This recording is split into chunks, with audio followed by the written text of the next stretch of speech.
Hi there, welcome back to my channel. और इस video में मैं आपको कुछ बहुत इंटरेस्टिंग चीज़ें बताऊंगी जो हर एक फ्रीलांसर जो कि शुरू कर रहा है अपनी journey, they need to no.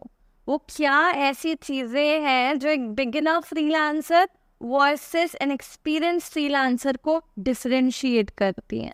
Why are experienced freelancers able to command good rates? Is it just because of their experience? Maybe there's more to it. तो वो ऐसी क्या चीज़ें हैं जो आप एज अ बिगिनर अपने लाइफस्टाइल में या अपने वेज ऑफ वर्किंग में इनकॉर्पोरेट कर सकते हैं, because of which you will be paid a good amount of money from your clients. So now let us take a look at it. But हाँ, उससे पहले मेरे चैनल को सब्सक्राइब कर देना, बेल आइकॉन भी प्रेस कर देना सो that you don't miss out on any such videos, because मैं बहुत सारे फ्रीलांसिंग रिलेटेड टॉपिक्स को कवर करने वाली हूँ in the coming days. So now let's get started.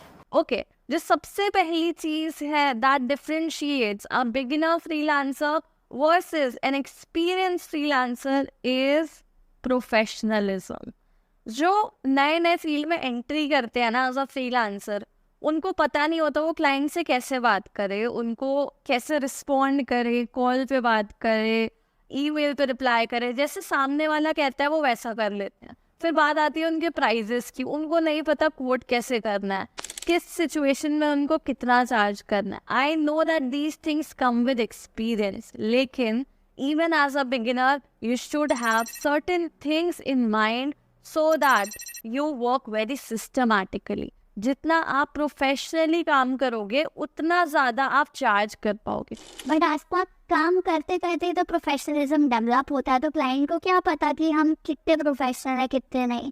Dam, यही सबसे बड़ी मिस्टेक है, लोगों की एज्यूम करना कि प्रोफेशनलिज्म सिर्फ काम करते हुए होता है. But professionalism right from somebody interacts with you for the first time, even before that, while they are looking at your profile, professionalism वहाँ से start होना चाहिए आपका.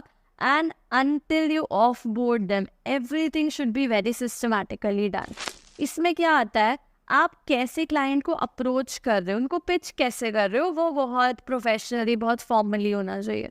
फिर आपका पोर्टफोलियो बहुत प्रोफेशनल दिखना चाहिए. देन आप क्लाइंट को ऑन बोर्ड कैसे कर रहे हो, वो उससे पहले आप उनके साथ कॉल पे आ रहे हो या उनको टेक्स्ट पे या फिर उनको ईमेल पे रिप्लाई कर रहे हो, ये सब चीज़ें आपकी क्राइटेरिया सेट होना चाहिए.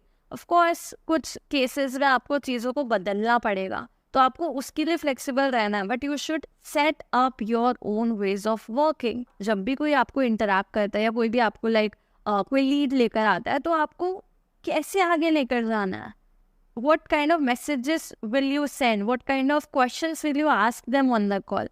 You have to set those things up. फिर आपके ways of working, आप उनकी लाइफ कितना इजी बना रहे हो यहाँ पर, वो सब आपके प्रोफेशनलिज्म में आती है. उसके बाद आप काम कैसे कर रहे हो एंड देन आप उनको ऑफ बोर्ड कैसे कर रहे हो. मान लो अगर उनको आपका काम पसंद नहीं, आप उनको कैसे रिस्पॉन्ड कर रहे हो, आप उनको कैसे टाटा बाय बाय कर रहे हो. It all matters a lot. क्योंकि इवन अगर आप कुछ बुरे टर्म्स से उनके साथ एंड करो, बट आप उसको बहुत रिस्पेक्टफुली हैंडल करो सिनेरियो को, आप उनसे बहुत अच्छे से कम्युनिकेट करो, आप उनको प्रॉपर सिस्टमैटिकली ऑफ बोर्ड करो, तो वो चीज़ बहुत एक अच्छा इम्पैक्ट क्रिएट करती है. ठीक है. Now the second thing that you should focus on even as a freelancer who is just starting out is good communication, active communication. भाई मैं दोनों साइड में रही हूँ, as a freelancer, as a client. मेरी खुद की टीम है and this is something that affects me a lot कि कोई मुझसे कम्युनिकेट कैसे कर रहा है. I have had some freelancers जिनको मैंने काम दिया बट दे घोस्टेड मी. मतलब 3 दिन की डेडलाइन है and they are submitting in 8, 9, 10 days saying that I was sick. भाई if you were sick you have to communicate that to me, right? So that if it's important I can just give it over to somebody else. As simple as that. But what those people choose to do is they don't communicate at all. ये इतने से दिन तो मैंने बहुत छोटी बात कह दी. I have had a writer who did not respond for more than a month.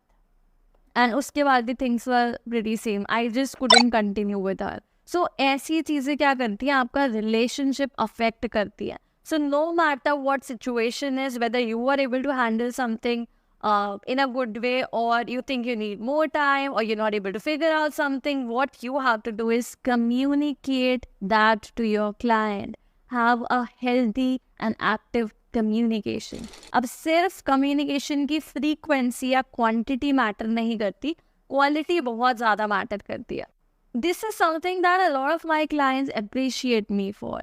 That I know how to talk to them. I know how to make them feel good. I know what their exact issues are and how to address them. And that only happens when I ask them the right questions and when I communicate positively, when I take appreciations well, but also criticisms very positively. If somebody is saying this is not in place, I'll not say, ऐसा तो आपने कहा ही नहीं था, मुझे तो ये पता ही नहीं था, मुझे नहीं पता था.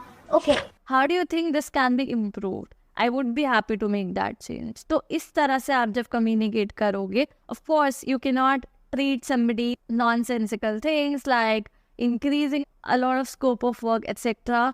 But you have to communicate even that in the right way, very positively. तो आपको इसके लिए एक यही टिप दूंगी कि जब भी कोई आपको फीडबैक दे रहा है आपके काम से रिलेटेड, कभी उसको पर्सनली मत लेना. That feedback is not for you as a person और you as a professional, but rather for your work, and your work and you as a person should be two different entities.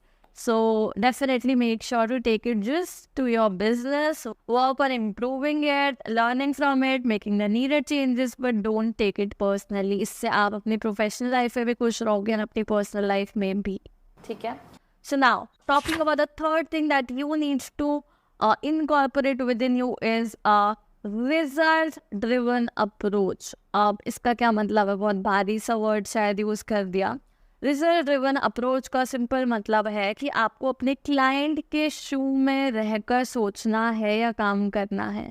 अगर कोई आपको पे कर रहा है तो वो आपको एक XYZ सर्विस के लिए नहीं पे कर रहा, वो आपको ज़्यादा पैसे कमाना चाहता है, वो आपसे इसलिए वो आपको पे कर रहा है. उसको अपना टाइम सेव करना, वो इसलिए आपको पे कर रहा है. तो आपको उस पर्सपेक्टिव से सोचना है कि मैं और क्या कर सकता हूँ जो मेरे क्लाइंट की लाइफ चेंज हो जाए, जो मेरे क्लाइंट के गोल्स को अचीव करने में उनको हेल्प करे. You have to think with that mindset, and उसके बाद आपका सारा काम बहुत अच्छी क्वालिटी का होगा. उसके बाद आप बहुत अच्छे से कम्युनिकेट करोगे, उसके बाद आपकी हर चीज़ बदल जाएगी. Because that is what will make you more determined to help them achieve their goals. And that approach, that way of acting with them, that way of treating them, that way of working for them will impress them, and that will also make them realize how good of a freelancer you are and how much you think for their business. तो उससे भी आपको day 1 से, even from the time somebody is coming to you, आपको सिर्फ उनसे commercials के बारे में बात नहीं करनी कि पहले ही कॉल पे आप सीधा बोल रहे हो कि मैं तो इतना चार्ज करूँगा. Is it with in your budget, या फिर what is your budget? This is not something that should be your first question. Rather you should start it with a good greeting. You should talk about a lot of things that are going on in your business and their business. उनको क्या issues है, you have to understand those issues in depth, and then only you have to take it forward.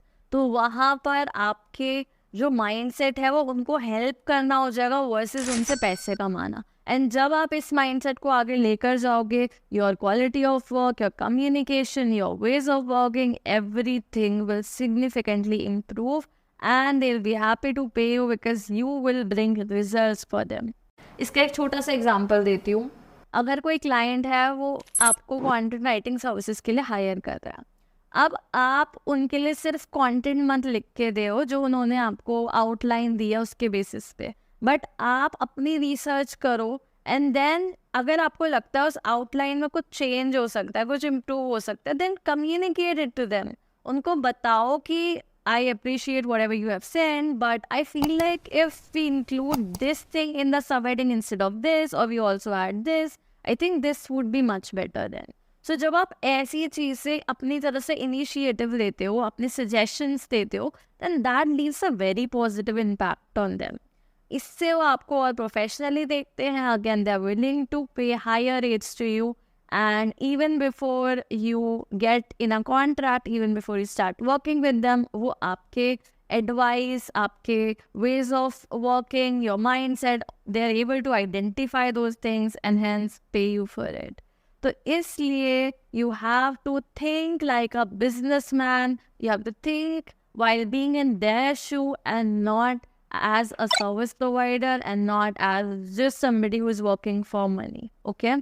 If you are able to bring these changes, these three things in your life and you're working, trust me, there's nothing that can stop you from charging higher rates apart from your quality of work, of course. And if you want to learn about these things practically, कि आस्था कैसे client को onboard करना चाहिए, because there's like so much to talk about.